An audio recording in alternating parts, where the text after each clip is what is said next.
എന്തൊക്കെയുണ്ട് വിശേഷങ്ങൾ? എല്ലാവർക്കും സുഖം തന്നെയെന്ന് വിശ്വസിക്കുന്നു. ഞങ്ങളിവിടെ സുഖമായിരിക്കുന്നു. അപ്പൊ അതെ, നമ്മൾ ഇന്ന് ചെയ്യാൻ പോകുന്നത് നമ്മുടെ സ്വന്തം നാരങ്ങ അച്ചാറിടുന്ന വീഡിയോ ആണ്. അപ്പൊ ഞാൻ ഇന്നലെ വ്ളോഗിൽ കാണിച്ചിട്ടുണ്ടായിരുന്നില്ല നാരങ്ങ അച്ചാറിടുന്നത്. അപ്പൊ കുറെ പേര് എനിക്ക് മെസ്സേജ് അയച്ചിട്ടുണ്ട്. അല്ലെങ്കിൽ ഞാൻ ചെയ്യാൻ വിചാരിച്ചിട്ടുണ്ടായിരുന്നു കേട്ടോ, ഓണം സ്പെഷ്യൽ ആയിട്ട്. അപ്പൊ നമ്മള് നാരങ്ങ ഇട്ടിട്ടുള്ളത് നാരങ്ങയും ഈന്തപ്പഴം കൂടിയിട്ടുള്ള റെസിപ്പി ആയിരുന്നു അച്ചാറ്. അപ്പൊ ഇത് തനിയെ ഇടാം നമുക്ക്. അപ്പൊ ഇത് സ്റ്റീം ചെയ്തിട്ടും ചെയ്യാം, അല്ലെങ്കിൽ നമുക്ക് ഞാൻ പണ്ടത്തെ വീഡിയോയിൽ കാണിച്ച ഒരു 15 ദിവസം ഉപ്പിലിട്ടിട്ടും ചെയ്യാം. ആ ഡീറ്റെയിൽ ആയിട്ട് ഞാൻ വീഡിയോയിൽ പറയുന്നുണ്ട് കേട്ടോ. അപ്പൊ എല്ലാവരും ഓണം പ്രമാണിച്ചിട്ട് നമ്മുടെ നാരങ്ങ അച്ചാർ ഇടാൻ മറക്കരുത്. അതുപോലെ തന്നെ ഓണത്തിന്റെ പ്ലേലിസ്റ്റ്, സദ്യ വിഭവങ്ങളുടെ പ്ലേലിസ്റ്റ് എല്ലാം താഴെ കൊടുത്തിട്ടുണ്ട്. ആ ലിങ്ക് ക്ലിക്ക് ചെയ്ത് കഴിഞ്ഞാൽ നിങ്ങൾക്ക് എല്ലാ വിഭവങ്ങളുടെ വീഡിയോസ് കാണാൻ പറ്റും. അപ്പൊ ഓണ സെലിബ്രേഷൻസ് തുടങ്ങിക്കോട്ടെ.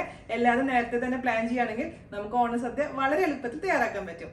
അപ്പൊ ഒട്ടും താമസിച്ചിട്ട് നമുക്ക് എങ്ങനെയാണ് രുചികരമായിട്ടുള്ള നാരങ്ങ അച്ചാർ തയ്യാറാക്കാം എന്ന് നോക്കിയിട്ട് വരാം. ഓക്കെ, അതിനുവേണ്ടി ഞാനിവിടെ എടുത്തിരിക്കുന്നത് 15 നല്ല പഴുത്ത നാരങ്ങയാണ്. ഇതിന് നമുക്ക് ആദ്യം ഒന്ന് സ്റ്റീം ചെയ്തെടുക്കണം. അപ്പോൾ നിങ്ങളുടെ അടുത്ത് ഇഡ്ഡലി തട്ട് ഉണ്ടെങ്കിൽ ഇഡ്ഡലി തട്ടിൽ വെച്ചിട്ട് സ്റ്റീം ചെയ്താൽ മതി. ഞാനിപ്പോൾ എൻ്റെ കയ്യിലുള്ള ഇലക്ട്രിക് സ്റ്റീമറിലാണ് ഞാൻ സ്റ്റീം ചെയ്യാൻ പോകുന്നത് കേട്ടോ. അപ്പോൾ എങ്ങനെയാണോ അത് സ്റ്റീം ചെയ്ത് ഒരു 10 മിനിറ്റോളം സ്റ്റീം ചെയ്തെടുക്കണം. അപ്പോൾ ഹൈ ഫ്ലെയിമിൽ വെച്ചതിന് ശേഷം 10 മിനിറ്റ് സ്റ്റീം ചെയ്യാം. ഇപ്പം ഇതെന്റെ സ്റ്റീമറാണ്. ഇതെങ്ങനെയാണ് വർക്ക് ചെയ്യുന്നതെന്ന് വെച്ച് കഴിഞ്ഞാൽ ഇതിൽ താഴെ നമ്മൾ വെള്ളം ഒഴിക്കുന്നുണ്ട്. അതിന്റെ മുകളിലാണ് നമ്മൾ ഈ പ്ലേറ്റ് പോലെ സംഭവം വെച്ചിട്ട് അതിലാണ് ചെറുനാരങ്ങ ഇട്ട് കൊടുക്കാൻ പോകുന്നത്. അപ്പോൾ ഒരു 10 മിനിറ്റോളം ഇതിൽ കണ്ടു ഓപ്ഷൻസ് ഉണ്ട്, ഈ ടൈമറും ഉണ്ട്. അപ്പോൾ ഫിഷിന് 10 തൊട്ട് 20 മിനിറ്റ് വരെ എന്നൊക്കെ പറഞ്ഞാൽ കുറേ ഓപ്ഷൻസ് കൊടുത്തിട്ടുണ്ട്. പക്ഷെ ഞാനിവിടെ 10 മിനിറ്റാണ് സ്റ്റീം ചെയ്യാൻ പോകുന്നത് കേട്ടോ. അപ്പോൾ മൊത്തത്തിൽ 15 വാഷ് ചെയ്ത് തുടച്ചു വെച്ചിരിക്കുന്ന ചെറുനാരങ്ങയാണ് നമുക്ക് അടച്ച് വെച്ചിട്ട് 10 മിനിറ്റ് ഒന്ന് സ്റ്റീം ചെയ്തെടുക്കാം. അപ്പോൾ നമ്മുടെ നാരങ്ങ സ്റ്റീം ചെയ്തിട്ടുണ്ട്. നമുക്കിനി പുറത്തേക്ക് എടുക്കാം. ചൂടാറിയതിന് ശേഷം നന്നായിട്ട് തുടച്ച് വെള്ളമെല്ലാം കളഞ്ഞതിന് ശേഷം മുറിച്ചെടുക്കണം കേട്ടോ. അപ്പോൾ അത് നമുക്ക് പുറത്തേക്ക് എടുക്കാം. അപ്പോൾ നമ്മുടെ നാരങ്ങ സ്റ്റീം ചെയ്തെടുത്തിട്ടുണ്ട്. നാരങ്ങ സ്റ്റീം ചെയ്യുമ്പോൾ ഓവറായിട്ട് സ്റ്റീം ചെയ്യാതിരിക്കാൻ പ്രത്യേകിച്ച് ശ്രദ്ധിക്കണം കേട്ടോ. അഥവാ ഇച്ചിരി സ്റ്റീം ചെയ്ത് കൂടിപ്പോയാലും കുഴപ്പമൊന്നുമില്ല. എന്തായാലും തണുത്തതിന് ശേഷം മാത്രം മുറിക്കാൻ പാടുള്ളൂ, അല്ലെങ്കിൽ ഓവറായിട്ട് ഇതിന്റെ വെള്ളം പുറത്തേക്ക് ചാടും. അപ്പോൾ നമുക്ക് ഓരോ നാരങ്ങേനെയും നന്നായിട്ട് തുടച്ചെടുക്കണം. ആദ്യം തന്നെ വാഷ് ചെയ്തിട്ടുള്ള നാരങ്ങ ആയിരുന്നെങ്കിൽ പോലും സ്റ്റീം ചെയ്തതിന് ശേഷമുള്ള വെള്ളം കളയാൻ വേണ്ടിയിട്ടാണ് നമുക്ക് ഓരോ നാരങ്ങയും തനിയെ തുടച്ചെടുക്കാൻ പറയുന്നത് കേട്ടോ. അപ്പം നല്ല വൃത്തിയുള്ള ഒരു തുണി ഉപയോഗിച്ചിട്ട് അങ്ങ് തുടച്ചെടുക്കാം. അപ്പം എല്ലാം ഞാൻ തുടക്കട്ടെ കേട്ടോ. അപ്പോൾ നമ്മുടെ ചെറുനാരങ്ങയുടെ ചൂട് നന്നായിട്ട് മാറിയിട്ടുണ്ട്. ഓരോന്ന് തുടച്ചെടുത്തിട്ടുണ്ട് നന്നായിട്ട്. ഇത് നമുക്ക് നിങ്ങൾക്ക് എത്ര ചെറിയ കഷ്ണങ്ങൾ വേണോ അത്രയും ചെറിയ കഷ്ണങ്ങളായിട്ട് മുറിച്ചോളൂ. ഞാനിപ്പോൾ ഇവിടെ ഒരു 4 കഷ്ണമായിട്ടാണ് മുറിക്കാൻ പോകുന്നത് കേട്ടോ. അപ്പോൾ ഈ ഫ്രണ്ടിലത്തെയും ബാക്കിലത്തെയും പോർഷൻ കട്ട് ചെയ്ത് കളയണം. അപ്പോൾ ഇതിനുള്ളിൽ കുരു ഉണ്ടെങ്കിൽ കുരു റിമൂവ് ചെയ്യാൻ മറക്കരുത്. അപ്പോൾ ഇതുപോലെ ഈ ഇത്രയും വലിപ്പമുള്ള പീസസ് ആയിട്ടാണ് ഞാൻ മുറിക്കാൻ പോകുന്നത്. നമുക്കിത് ഒരു പാത്രത്തിലോട്ട് ഇട്ട് കൊടുക്കാം. അപ്പോൾ മൊത്തത്തിൽ എല്ലാതും മുറിക്കാം. ഇതുപോലെ കുരു വെക്കാൻ പാടില്ല. കുരു വെച്ച് കഴിഞ്ഞാൽ കുരുവോടുകൂടി നമ്മൾ അച്ചാർ ഉണ്ടാക്കുകയാണെങ്കിൽ എന്ത് സംഭവിക്കും? കൈപ്രസം വരാനുള്ള ചാൻസ് ഉണ്ട്. അതുകൊണ്ട് കുരു റിമൂവ് ചെയ്യാൻ മറക്കരുത് കേട്ടോ. ഓക്കെ, ഇത് ഞാൻ മുറിച്ചെടുത്തിട്ടുണ്ട്. അത് ബാക്കി നമ്മുടെ എന്തായാലും കട്ടിംഗ് ബോർഡിൽ കുറച്ച് ഇതിന് ചെറുനാരങ്ങയുടെ നീര് വന്നിട്ടുണ്ടാവും. അത് കളയരുത്, അത് ഇതിലേക്ക് ഒഴിച്ചു കൊടുക്കണം കേട്ടോ. ഇനി നമുക്ക് എടുക്കേണ്ടത് എന്താ വെച്ചാൽ 2 പച്ചമുളക്. വെളുത്തുള്ളി വേണമെങ്കിൽ മാത്രം ഉപയോഗിച്ചാൽ മതി. ഞാൻ ചിലപ്പോൾ വെളുത്തുള്ളി ഇട്ടിട്ട് ഉണ്ടാക്കാറുണ്ട്, അല്ലാതെ ഉണ്ടാക്കാറുണ്ട്. അപ്പോൾ അത് നിങ്ങളുടെ ഇഷ്ടത്തിനനുസരിച്ച് കേട്ടോ. ഉണ്ടെങ്കിൽ തന്നെ ഒരു 6 വെളുത്തുള്ളി. പക്ഷെ ഞാൻ ഇന്നിപ്പോൾ വെളുത്തുള്ളി ഇടുന്നില്ല, കാരണം കഴിഞ്ഞ ദിവസം ഞാൻ വെളുത്തുള്ളി ഇല്ലാണ്ട് ഉണ്ടാക്കിയിട്ടും നന്നായിരുന്നു. പിന്നെ 2 പച്ചമുളക്, അതുപോലെ തന്നെ ഒരു 2 കറിവേപ്പില, പിന്നെ ബാക്കിയുള്ള മുളകും സാധനങ്ങളൊക്കെ അതിലിടുമ്പോൾ പറഞ്ഞുതരാം കേട്ടോ. ഇതിലോട്ട് നമുക്ക് കുറച്ച് ഉപ്പും പഞ്ചസാരയിട്ട് മിക്സ് ചെയ്ത് വെക്കണം. അപ്പോൾ പഞ്ചസാര ഉപ്പും ചേർത്ത് കൊടുത്തിട്ടുണ്ട്. രണ്ടും കൂടി നന്നായിട്ട് അങ്ങ് മിക്സ് ചെയ്ത് 1 മണിക്കൂർ അങ്ങ് മാറ്റി വയ്ക്കാം കേട്ടോ. അതിനുശേഷം നമുക്ക് അച്ചാർ ഉണ്ടാക്കി. ഇതിൽ നമ്മൾ 1 മണിക്കൂർ കഴിഞ്ഞിട്ടുണ്ട് കേട്ടോ. ഇനി നമുക്ക് അച്ചാർ ഉണ്ടാക്കിയെടുക്കാം. ഓക്കെ, അപ്പോൾ നമുക്ക് നാരങ്ങ അച്ചാർ റെഡിയാക്കാം കേട്ടോ.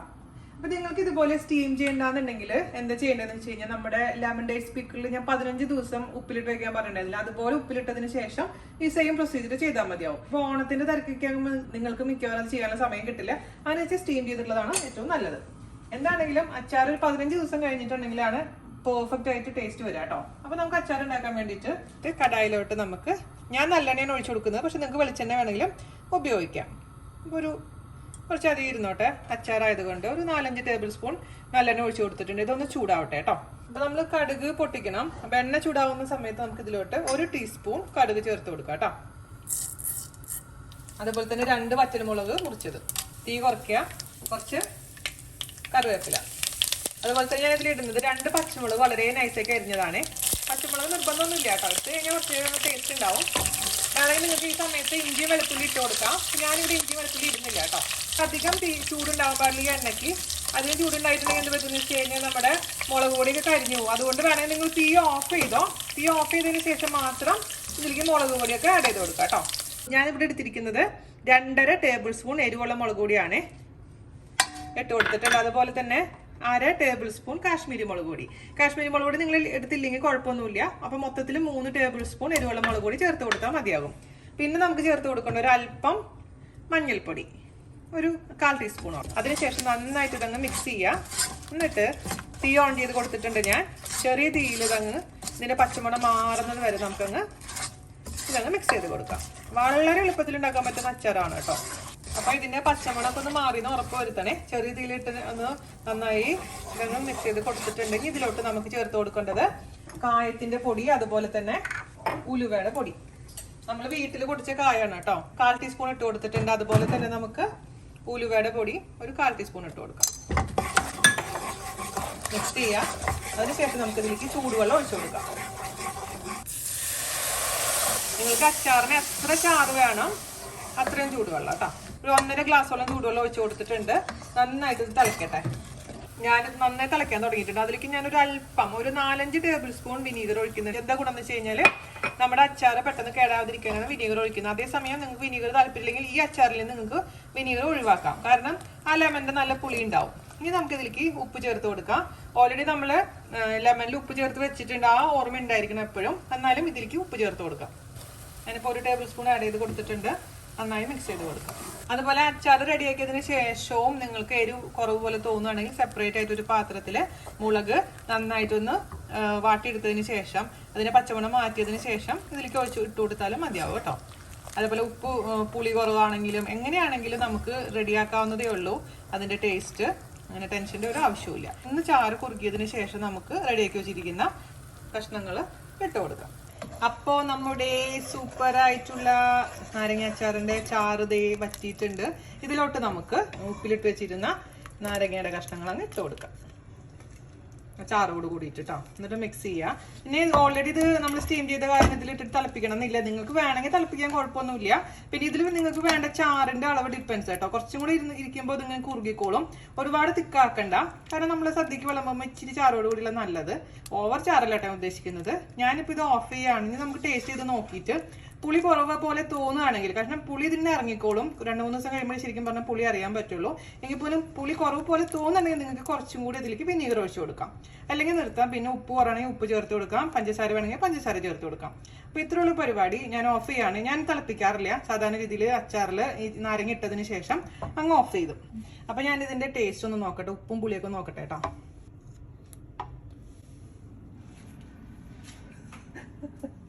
എന്റെ മുഖഭാവം എടുക്കാൻ രണ്ടാമത്തെയാണ് കേട്ടോ. യെസ്,